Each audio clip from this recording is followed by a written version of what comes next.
Many EV owners, those electric vehicle drivers out there, are unaware of faster tire wear. Tesla retreats from next-gen gigacasting manufacturing process, according to sources. What are investors supposed to make of some of these headlines? The part that is showing cracks in his leadership style is this cultural immaturity around some of his behavior. All that and more. So let's get to it.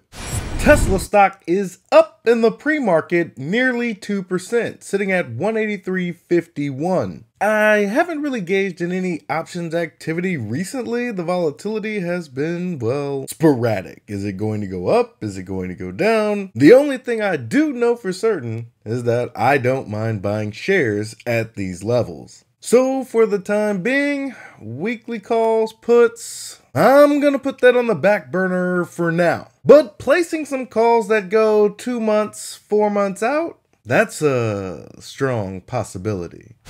A recent J.D. Power survey finds many EV owners, those electric vehicle drivers out there, are unaware of faster tire wear, which has led to lower satisfaction with their vehicle. The study finds EV and gas-powered vehicle owners have similar expectations of tire wear, despite EV tires naturally wearing faster due to the greater weight of the vehicle and higher torque. Our next guest says more education is needed on the subject to build consumer confidence in electric vehicles to push the energy transition forward. I agree. You gotta know what you're getting into. When I switched over from the hybrid to the battery electric vehicle, one of the first things I did notice was that the tires initially are quite expensive. And if you choose to maintain this level of quality, your tires are going to be moderately more expensive than the average bear, considering the general heft of the vehicle, and considering your general driving style, bat out of hell might not be the best thing for your tires. How wide is the satisfaction range here between ICE owners who have been accustomed to a similar type of different tread and tires that have been on the market for decades now versus where we're seeing wear happen faster on some of the electric vehicles? You could see up to like 50% of the same amount of wear when you think about an ICE versus an EV. And it truly is due to that added weight and added torque. And what you have to do when you're trying to deliver tires specifically for EVs is really focus on how do you still deliver that range, because everybody is really focused on that range while not compromising the wear so much. When you think about the vehicles that even are not produced yet, but set to be on the road here too, I mean, what type of construct in those tires needs to be vastly changed in order to meet the future demand for electric vehicles? The first thing that you always have to focus on is the thing that touches the road, and that's the tread. And you do a couple things in that tread. Number one is the actual design. Those features have a very distinct purpose.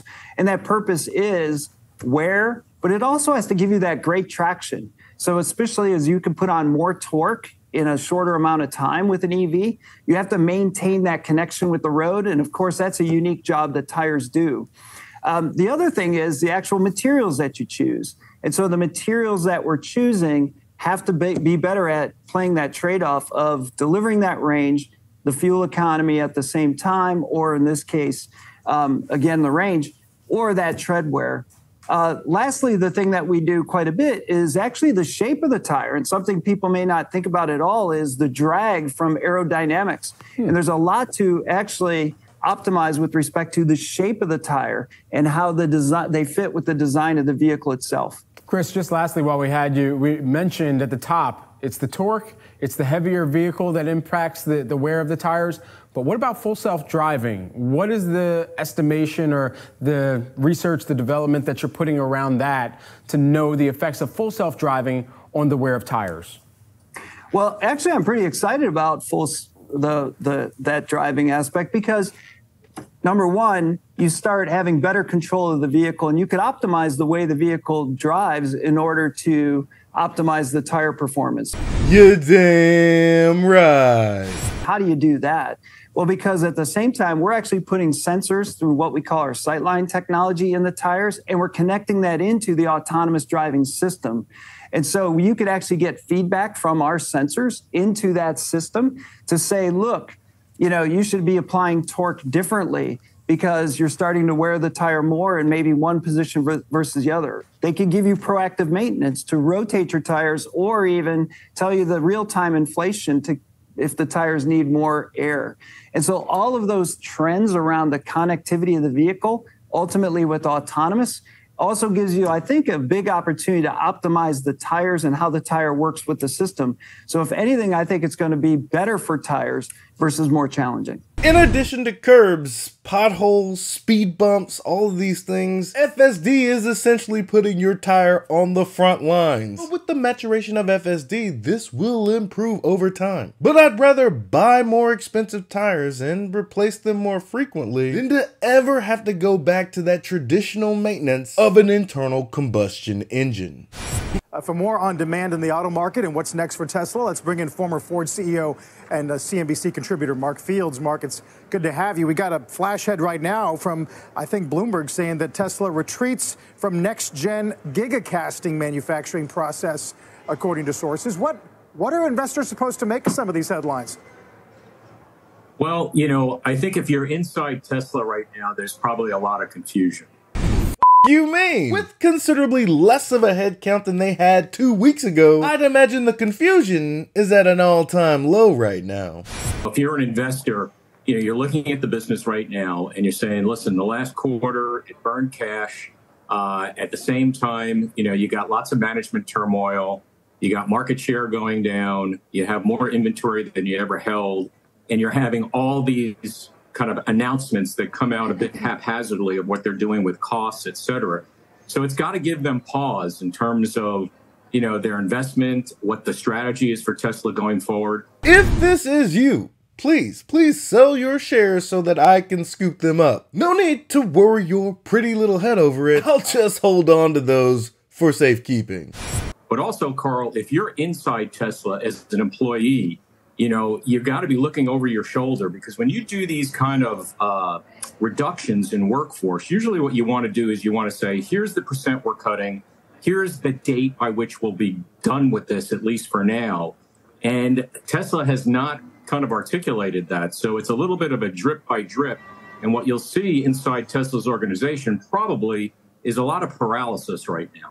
I'm of the impression that when individuals get very content with their job security, their performance tends to be less than desirable. I want every individual, from those that are delivering cars to making them, to feel like they need to fight for their privilege to work at Tesla. You want to keep your job? Prove that you are invaluable. You want to go somewhere else? Do less impactful work for probably more pay? Or maybe you just want to go explore a new passion. By all means, go do so. Here at this startup that probably shouldn't exist, but instead has changed the way the automotive industry views transport, wanting to be here isn't enough. Simply collecting a paycheck isn't enough.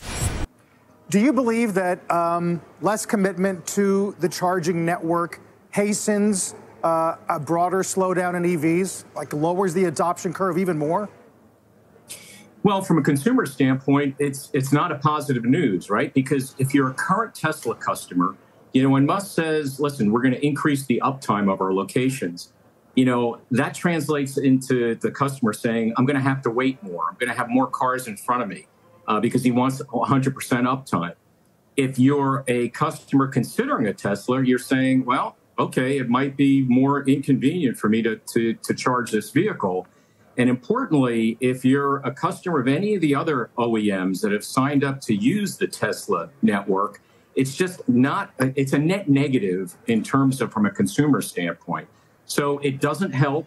But overall, over time, you know, the adoption of EVs will increase over time, but it's going to be slower than everybody expected. And that's why you're seeing all these announcements of pushbacks of product and facilities. But this latest announcement, you know, overall, Carl, it's a net negative. Was it Tesla's job to support charging for the entire automobile industry? Was that the plan? To make sure that Tesla does supercharging instead of building the most radical products that they possibly can? all that. These other legacy OEMs are pulling back because they're not making any money off of their vehicles. Tesla may be pulling back on their supercharger network expansion, but lest we forget, it is the most robust supercharging network on the planet. Of course, that can't be good enough. Let's look at the future product roadmap for a second. Robotaxi unveil August 8th. The general undertones is that they're working on an artificial general intelligence to solve autonomy. No big deal, that's just never been done before. Meanwhile, on that same next generation platform, we're talking lower cost models of Tesla vehicles. That's models, plural. No big deal. The Model Y was just the best-selling vehicle of 2023 at like double the price of the runner-up. On top of that, you have the energy side of the business, Megapack, Powerwall. Needless to say, this company has a lot of irons in the fire. If they choose to scale back on the expansion of the supercharger network, more than likely they have a reason to do so that extends beyond, well, EV demand is collapsing and ain't going nowhere. The financial news media peddles that garbage to instill fear into consumers because when they go to commercial break, they're going to be selling the latest Ford or GM vehicle. Don't you want to go with what's safe, with what you know? Sure, it's the inferior product, but yeah, these people still pay us for advertisement. Putting all the announcement in instant context and talking about the sort of cultural issue that you see over there at Tesla, Mark, is it an opportunity for some of the competitors like GM and Ford that have been trying to catch up on EVs, or is it more bad news for them too? Like I said, from an overall market standpoint, it just basically says, listen, from a consumer standpoint, we'll wait until you guys all figure this out before we consider an EV. But if you're a GM, a Ford, or one of the other automakers, there is opportunity right now, because at least if you piece together the announcements that Tesla has made or has leaked around their product plans, it just sounds like there's a lot of confusion there right now. And, what Carl mentioned about the gigacasting pushed back, you recall from, Tesla's investor day a year ago, they said that was absolutely crucial to bring down the cost of their vehicles and also bringing out this sub $25,000 vehicle. So, if you're one of the other automakers, you're saying this is an opportunity for us to catch up as you see the turmoil in Tesla. And I think the launch of the GM Chevy Equinox, which is coming in the next number of months, that's priced right in the heart of the market. So I think that'll be a real touchstone for the industry to see if they can take the cost issue off the table for consumers. An opportunity for the legacy OEMs.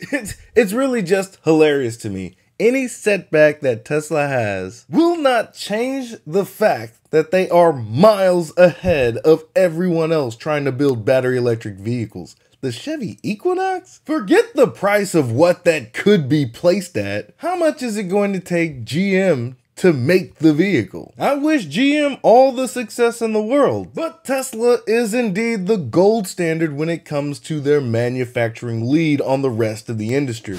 Been a wild week for Tesla and some of its senior leadership, or should we say now some of its former senior leadership. Elon Musk laying off a number of key people, first reported by The Information. Today, Tesla's head of HR left, but unclear whether she was laid off or just left voluntarily. Comes after Tesla laid off roughly 10% of its workforce earlier this month. Musk reportedly telling employees in a memo that Tesla needs to be, quote, hardcore about its headcount. It obviously has not been a great year for Tesla investors. The stock is down about 27%. What does this say about Musk's leadership style? Joining us now is RSE Ventures co-founder and CEO and Harvard Business School executive fellow Matt Higgins. Also got started a lot of companies, invested in a lot of companies. Matt, when Musk bought Twitter, now known as X, and he laid off, or 80% of the staff either was laid off or left. Like some people just left, some people were laid off. Everyone's like, well, that's it. Everyone's like, well, he's done. I mean, X is operating just fine now. What do you think about Musk's leadership style? Well, let's break up the decision, right? I think substantively, the decision seems to make a good amount of sense. If you think about it, he built all this infrastructure anticipating a wave of demand that is not going to materialize. So anybody who has a Tesla like I do, I've never had to wait for a supercharger. So I understand the idea that you're going to go and expand your existing infrastructure. The part that is showing cracks in his leadership style is this cultural immaturity around some of his behavior, right? First of all, any CEO knows you want to try to do layoffs in one time because it leaves a culture of insecurity, and employees don't perform well when they are worried that they're going to wake up to a dear employee email. So he laid off 14,000 people a couple of weeks ago, announced that, and then he turns around, does 500 layoffs. The second issue with Elon as a CEO is he seems to have trouble exhibiting empathy. At the end of the day, as a leader, when you have to make these difficult decisions, you have to demonstrate that it was a hard choice. And I think using a word like hardcore cost cutting is the opposite of empathy. These are all good points. And it's got to be a lot of stress in running all these companies and doing what he does. But I'm sure Musk is a difficult person to kind of get to, right? Like in terms of sort of say, hey, Elon, you could use a little more empathy on that, right? I mean, Tesla needs good people. I think what we might be seeing, anyone out there who's done a bunch of things, and again, I don't take anything away from Elon Musk. He's obviously a genius and what he's in, but he's a catalyst, I think, more than an operator is what we're realizing. Because when you're an operator, you have to take the time to implement processes, including when you have to lay off a large number of people. You have to sit down, figure out how you're going to roll it out. How are we going to communicate to our staff? And so what I see, I could be wrong from afar. I'm also not his therapist. I don't see someone who's advising him, or maybe he's not taking that advice about how to do things a certain way. And that email that went out, it was a perfect opportunity to say, hey, I screwed up. Obviously, we've built this infrastructure. We have 500 people. At the moment, we're going to take a pause. I'm really sorry. Here's what we're doing for those people, your former colleagues.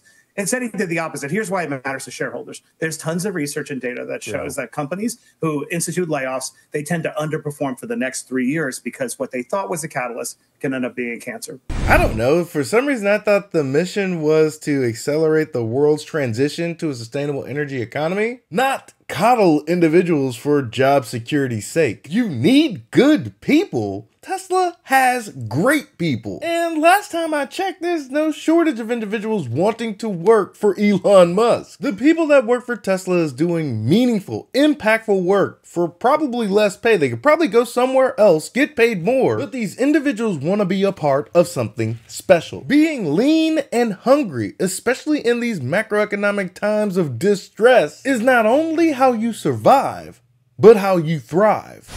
In conclusion, the financial news media will give you every opportunity to question your ability to purchase a battery electric vehicle. This latest round is about tires, which in actuality, buying an EV has considerably less maintenance than an internal combustion engine. On top of that, the leader in supercharging, Tesla, has fired the entire team. Not only does this raise questions about Elon Musk's leadership style, but it should give consumers pause that the best supercharger network isn't going to expand any further. Wait, that's not it. It's not that they're not going to expand at all. It's just the pace will be considerably slower.